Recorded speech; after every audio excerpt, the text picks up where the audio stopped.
Ya por concluir esta etapa, doy pase a la Mesa de la Plata, presidida por el doctor Alberto Ruiz Derecho.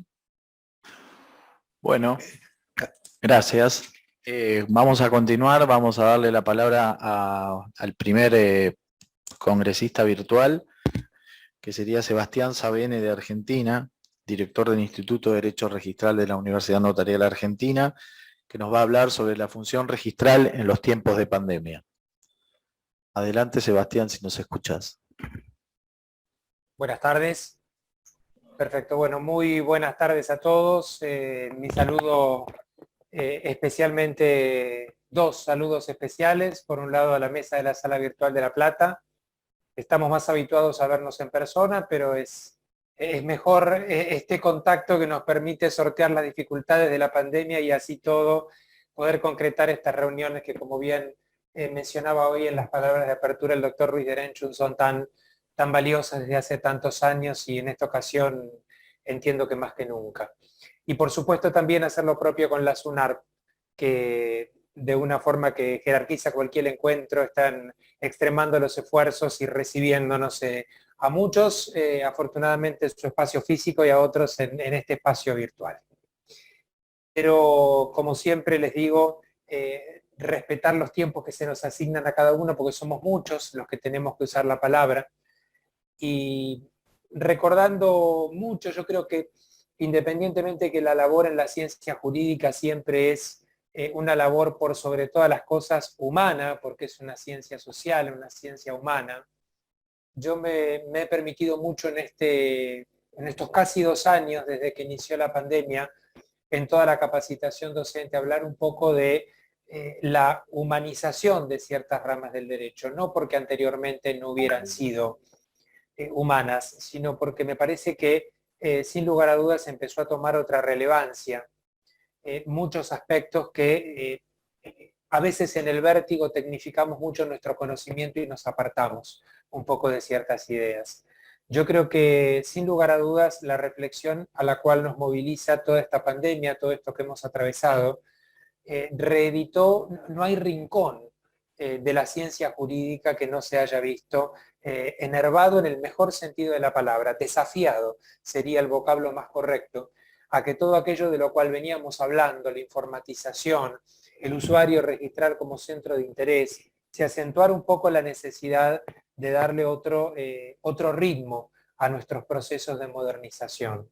Entonces es un poco la idea, tratar de compartir en breves minutos la realidad o una pequeña porción de la realidad que en el aspecto registral protagonizó la República Argentina. Porque concretamente cuando nosotros afrontamos toda esta pandemia, todos los países que estamos participando aquí, hemos principiado por sufrir con distintas realidades el distanciamiento físico.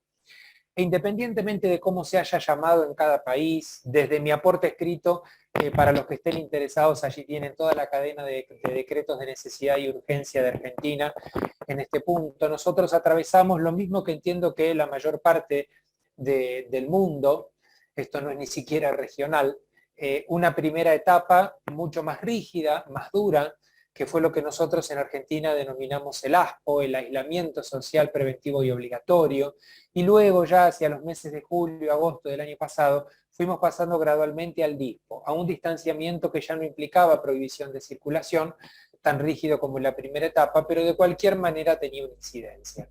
Yo quiero concentrarme fundamentalmente en atención a la brevedad que nos es impuesta en el ASPO y en la primera parte del ASPO. Porque la primera parte del ASPO, la realidad que atravesamos en la República Argentina, como en tantos otros países, fue que o las notarías se encontraban cerradas, o los registros en muchos casos se encontraron con su servicio suspendido por periodos más o menos extensos. A eso agreguemos y recordemos siempre, por favor, que en la República Argentina, por nuestro sistema federal, no todos los registros tienen la misma realidad. Es más, cada uno de los registros afronta una realidad totalmente distinta. Tenemos 24 demarcaciones territoriales y en algunas de ellas una multiplicidad de registros a su vez. Entonces, eso ha implicado que se haya puesto en evidencia que el grado de avance en la informatización y en la modernización de los distintos registros de Argentina generó una desigualdad que no hubiéramos deseado. y eso es una realidad absolutamente innegable. Estaba entonces compartiendo con ustedes la experiencia de SEASPO, de esa disparidad que hemos atravesado en distintas provincias, en las que en algunas teníamos los notarios ya con un grado de informatización pudiendo pedir certificados vía web, en otras no, en algunas el Poder Judicial más informatizado que el notariado, y eso generó en muchos casos una disparidad y una preocupación.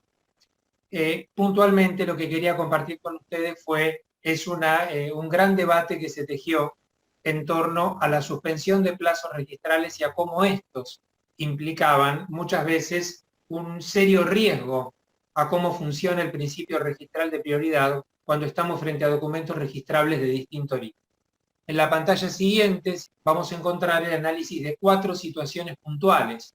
Nos podemos imaginar, y recordemos que en Argentina nosotros tenemos el famoso sistema de la reserva de prioridad para las escrituras públicas con contenido jurídico real. Entonces, en concreto, nosotros nos hemos encontrado que la suspensión de plazos, los registros cerrados en muchos casos por plazos más o menos extensos, nos podía encontrar o antes de la expedición de los certificados, o entre la expedición del certificado y la escritura pública, o entre la escritura pública y la rogación de inscripción, o con posterioridad a la rogación de inscripción. Podemos ver que en una suerte de línea de tiempo compartimos con ustedes, que van a ir apareciendo a medida que cliquen los elementos, las distintas situaciones que se pudieron presentar en torno a esta línea de tiempo en concreto.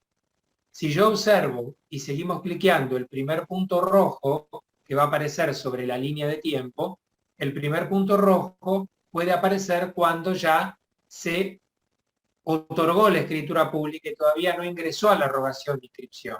O puede aparecer al inicio de todo, antes de expedirse el certificado o en una etapa intermedia o posterior. En rigor de verdad, en los primeros tiempos, me refiero a que esto sucedió concretamente en Argentina, desde el 20 de marzo en adelante. En los primeros tiempos, en concreto, lo que más preocupaba era si definíamos o no definíamos el otorgamiento de un acto jurídico en la escritura pública como un caso de fuerza mayor. Porque podía ser, al menos en una primera lectura, la única hipótesis en la cual podíamos ubicarnos. Era fuerza mayor si me había encontrado la pandemia y la suspensión de plazos entre la emisión del certificado y la autorización de la escritura pública. ¿Era fuerza mayor autorizar la escritura pública cuando tenía una prioridad registral reservada? ¿Merecía la pena entonces entrar en el asunto si realmente el negocio era o no era urgente? ¿O ya se consideraba fuerza mayor lo suficientemente justificada la sola circunstancia de tener una prioridad registral en espera? Y cuando esto me encontraba un poco después, cuando me encontraba con la escritura pública autorizada y la inscripción aún no rogada, ¿acaso no podía ser considerado de fuerza mayor tener nuevamente una prioridad registral en curso, incluso con un negocio jurídico celebrado? En rigor de verdad, estuvimos quienes participábamos de esta idea, que cuando yo estaba en toda esta etapa gestacional del negocio jurídico, o con el negocio jurídico instrumentado y su documento aún no ingresado al registro, en toda esta etapa consideramos que verdaderamente había que observar un concepto amplio y flexible de fuerza mayor y permitir que estos negocios jurídicos y estas prioridades registrales no cayeran. Por eso las suspensiones de plazos fueron en muchos casos una solución. No sin desconocer, y este fue un tema también muy debatido en mi país, no sin desconocer que la suspensión de plazos, y esto debemos decirlo, desde un punto de vista de la prolijidad constitucional en el pronunciamiento de normas, debió haber surgido de una ley nacional. Debió haber surgido de una ley nacional, porque los plazos están establecidos en la ley nacional. Pero se nos impuso una realidad. Ni el Congreso de la Nación Argentina podía sesionar. Apenas unas cuantas semanas después, fueron las primeras pruebas de las primeras sesiones virtuales del Congreso de la Nación, y en los primeros intentos con algunos fracasos o algunos obstáculos que hubo que sortear. Entonces la realidad era que había que dar una respuesta a esto. Y se fue dando esta respuesta, como en tantas otras ocasiones ocurrió en mi país, de una forma espontánea, con la legislación local. Algunas provincias lo hicieron con un decreto, otras lo hicieron con una disposición técnico-registral.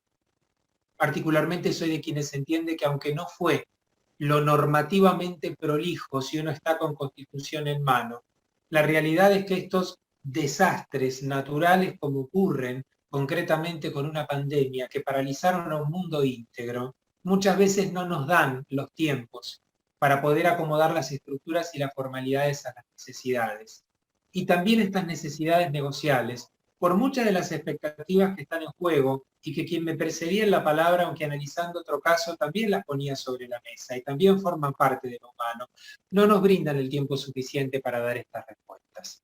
Por eso es que, en concreto, y si podemos seguir avanzando en las pantallas, esto sucedió, se planteó, generó distintas opiniones, continúa generando distintas opiniones en mi país, y no es una cuestión superada, porque los conflictos que pueda suscitar el cruce de prioridades en los distintos documentos que acceden al registro son cuestiones que hemos visto suceder el año pasado, pero que van a empezar a asomar en futuros conflictos que empiezan a judicializarse y que necesitan de los aportes de la doctrina, de los encuentros registrales, para que sirvan de fundamento a las futuras resoluciones judiciales. Lo mismo se ha generado, y si avanzamos una pantalla más, con relación a los documentos de origen judicial. Ha sucedido en algunas provincias que teniendo el poder judicial más informatizado que el notariado, llegaba más rápido una medida cautelar durante el periodo de reserva de prioridad que un documento de origen notarial, porque, por ejemplo, en esa provincia el notariado no tenía posibilidad de pedir un certificado web, mientras el Poder Judicial sí podía ingresar la rogación de inscripción de una medida por esa vía. En suma, yo creo que esto es lejos, me parece que estamos todos de venir a pronunciar soluciones, porque esto nos tomó a todos con el mismo grado de sorpresa, a todos nos obligó a acentuar nuestro compromiso en informatizarnos y en modernizarnos con mayor premura y con mayor agilidad. Es más lo que venimos a compartir en cuanto a las dificultades que pasamos y que seguimos transcurriendo para que hoy más que nunca desde el intercambio de experiencia esto nos pueda servir. Que otra cuestión también considero que sigue siendo preocupante en mi país, que es no en sí misma una disposición de emergencia, una de las tantas que hubieron, que tiene un clarísimo impacto registral, sino cómo advierto que ha sido interpretada desde la heterogeneidad y desde una lectura que me animo a decir con el mayor de los respetos, no sé si lo suficientemente reflexiva. Nosotros, dentro de las múltiples disposiciones de emergencia que hemos tenido, como seguramente la mayor parte de los países, hemos tenido 2 decretos de necesidad de urgencia que son los que ustedes ven en la pantalla en materia de hipotecaria. No de todas las hipotecas, sino de aquellas hipotecas que recaen sobre inmuebles destinados a la vivienda en la medida que estén efectivamente ocupadas por sus deudores o por sus sucesores, sean estos universales o particulares. Si avanzamos en una de estas pantallas, vamos a ver que estas medidas también alcanzaron a las prendas. Yo aquí, obviamente, como nos estamos refiriendo al registro de la propiedad inmueble, me voy a concentrar en la materia hipotecaria, y fueron un paquete de medidas que vamos a ver que incluso exorbitaron lo registral.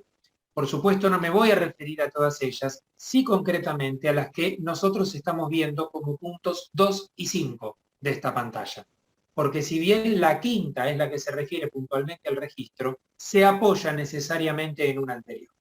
Y no queriendo hacer una lectura colectiva porque ya el tiempo, entiendo que me estoy acercando al tiempo límite, van a ver ustedes, para los que les interese compartir esta realidad de mi país, que una de las medidas fue suspender las ejecuciones hipotecarias, esto es, los juicios hipotecarios, que tuvieran por objeto estos inmuebles que estaban comprendidos en esta medida de emergencia. En concreto, la suspensión de la ejecución es algo que tiene que decidir el juez. Procesalmente, el director del proceso es, valga la redundancia, el juez. Esta suspensión de la ejecución hipotecaria no procedía por mera disposición de la ley, necesitaba una resolución judicial. Algunos jueces la declaraban de oficio, otros consideraban que lo tenía que pedir la parte, pero hay un punto uniforme. Se necesita una resolución judicial que diga, suspéndese la presente ejecución. Advertimos claramente que desde la misma disposición de emergencia, concretamente me refiero a este artículo 6 de este decreto de necesidad de urgencia 319 del 2020, la suspensión del plazo de caducidad de la inscripción de la hipoteca, que comparto con ustedes y recuerdo que actualmente en la República Argentina es de 35 años que se produce la caducidad de la inscripción. No es un plazo de fondo, no es un plazo del derecho, es un plazo de caducidad de la registración que se va a producir si con anterioridad no se pide su reinscripción.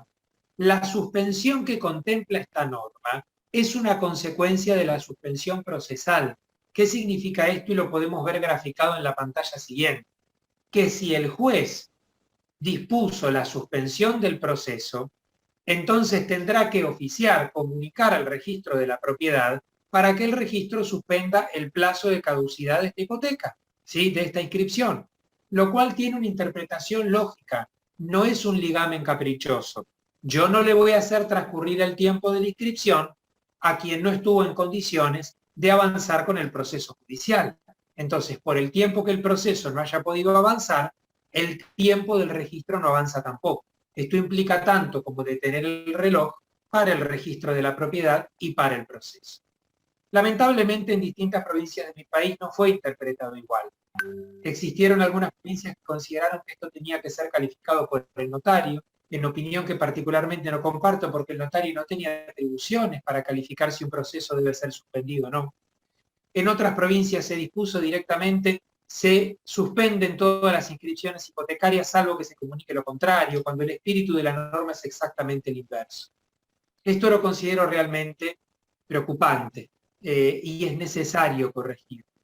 El punto para mí ha sido muy claro desde la normativa de emergencia. El juez suspende el proceso, comunica al registro, el registro practica una inscripción, dando cuenta entonces que durante este tiempo, que en el caso concreto en Argentina, para hablar de fechas concretas, fue desde el 29 de marzo de 2020 hasta el 31 de enero de 2021, pensemos casi un año, ¿sí? Durante estos 10 meses, este plazo no se va a tener que contar. Esto tiene que generar un asiento en el registro, generarse publicidad debidamente correlacionada con el asiento hipotecario, para que con el devenir de los años se sepa que esta parcela de tiempo no tiene que ser computada a los fines de la caducidad de la inscripción. Entiendo que esto ha demostrado que la informatización y la modernización, dos conceptos tan distintos, la modernización tanto más amplio que la informatización, nos ha colocado a todos, como hemos compartido en más de un encuentro con hermanos iberoamericanos, muchos de los cuales también están aquí presentes físico-virtualmente, nos han colocado en la premura, en la necesidad imperiosa de apurar los tiempos. Nos han colocado sobre un carro y a una alta velocidad, nos obligaron a informatizar, a acercarnos al usuario de otra manera. Y yo no quiero, sin perjuicio de observar para que no haya avisos de negatividad en mi intervención, no quiero dejar de mencionar que no solamente todos los registradores argentinos de la realidad más próxima que me ha tocado, con la que me ha tocado contactarme, sino también todos los registradores latinoamericanos, todos los registradores iberoamericanos, soy todavía más amplio, son registradores que han asumido una tarea también desde sus sillones titánicas, que ha sido apurar los tiempos, optimizar el servicio, acercarse más que nunca al usuario, hacer sentir que hay una mano tendida y mucho más del distanciamiento físico, el registro puede estar cerca, independientemente de que también los otros operadores jurídicos que forman parte del escenario también lo deben estar. Con respecto a las conclusiones y recomendaciones, entiendo que a partir del inconveniente de conectividad que tuve, usé más tiempo del debido y ofrezco mis disculpas. Las aporto desde el PowerPoint y desde el trabajo escrito sin ocupar más tiempo, pero fundamentalmente creo que esto tiene que redoblar nuestros esfuerzos por modernizar, entendiendo que eso no es solamente incorporar tecnología, sino capacitar a los recursos humanos. Y creo que ha quedado evidente que el compromiso de los distintos registradores iberoamericanos ha sido enorme y digno de alabanza, porque verdaderamente es así, como de los distintos sectores involucrados a ellos. Y verdaderamente la informatización y la modernización siguen siendo la clave. Venimos hablando hace muchos años de esto. No sospechábamos que el año pasado nos íbamos a encontrar frente a una realidad tan inesperada como urgente en estos asuntos. Y verdaderamente creo que nos ha quedado evidente más que nunca la necesidad que tenemos en este 33º encuentro, que me animo a decir que sin dudas en los 32 anteriores hubieron temas muy importantes, en todos, que nos motivaron a la necesidad de intercambiar experiencias. Pero también me permito decir, posiblemente me equivoque, pero no creo, que este 33º nos colocó en un hecho histórico, en una necesidad histórica que supera a todas las restantes en cuanto a nuestra necesidad, repito esta palabra porque creo que de eso se trata, en esta necesidad de escucharnos unos a otros, saber las dificultades que sufrimos, comprender que no fueron dificultades exclusivas de cada uno de los registros que están participando de este evento, sino que en algún punto, una vez más, es una realidad compartida y en la que necesitamos más que nunca en este 33º encuentro este intercambio de opiniones y de experiencias. Nuevamente para mí, como les digo siempre en cada año, un privilegio, un honor enorme ser escuchado en esta ocasión virtualmente, poder participar, poder escucharlos a todos y cada uno de ustedes y nuevamente mi agradecimiento a la SUNAR y a toda la Secretaría, la coordinación del Comité Latinoamericano de Consulta Registral, especialmente la persona del doctor Alberto Ruiz Derecho. Gracias nuevamente y nuevamente mi felicidad por compartir este nuevo evento. Bueno, virtualmente no tenemos consultas, pero le doy el pase a la sede presencial en Cusco por si alguien ahí en el salón quiere hacer alguna consulta a Sebastián y le agradecemos la clarísima exposición. Sí, un agradecimiento muy especial, Sebastián, incluso por el rango que le diste a la exposición. La misma experiencia, y el doctor Savene nos hacía justamente alusión a todos estos primeros casi 60 días en que la mayoría de países declaró el confinamiento, una cuarentena obligatoria, ¿no? En la que nuestras oficinas se mantuvieron cerradas. En el Perú sucedió algo parecido, casi en el mismo periodo, ¿no? En el Perú se declaró en emergencia sanitaria y aislamiento obligatorio el 16 de marzo, un poquito antes que en Argentina, y se reanudaron las labores más o menos también en el mismo periodo en nuestras oficinas registrales, las labores de trabajo presencial. Y felizmente en el caso del Perú, o sea, a diferencia de Argentina, también casi a inicios de esta declaración de la emergencia sanitaria, se dictaron, ¿no? Se emitieron decretos de urgencia que establecieron la suspensión de los plazos de los procedimientos administrativos, ¿no? Fueron 2 decretos de urgencia, ¿no? Uno primero que estableció la suspensión de plazos de los procedimientos administrativos y uno segundo que amplió, ¿no?, esta suspensión a otros supuestos y que de hecho ayudaron, contribuyeron, porque en el caso nuestro, al igual que en Argentina, como las oficinas no atendían, no había atención presencial, de hecho se habían quedado muchas solicitudes de inscripción en trámite. Y si bien en el caso de Perú, en el caso de procedimientos de inscripción, teníamos una pequeña ventaja, que aun cuando no se hubiera brindado, no se hubieran dado estos decretos de urgencia, los plazos de inscripción obviamente no podían correr, porque en el caso peruano, de acuerdo al reglamento general, los plazos se cuentan en días hábiles y se entiende por día hábil el día en que funciona el diario.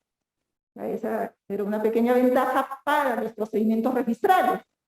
Pero en el caso que nos mencionaba el doctor Savene, que hace alusión al problema que tuvieron, sobre todo con el caso de la reserva de prioridad, ¿no?, con el que ellos cuentan en el caso argentino, que es algo similar, no igual, en todo caso al que nosotros tenemos, que es el bloqueo, ¿no?, con el cual se reserva, se obtiene la preferencia registral.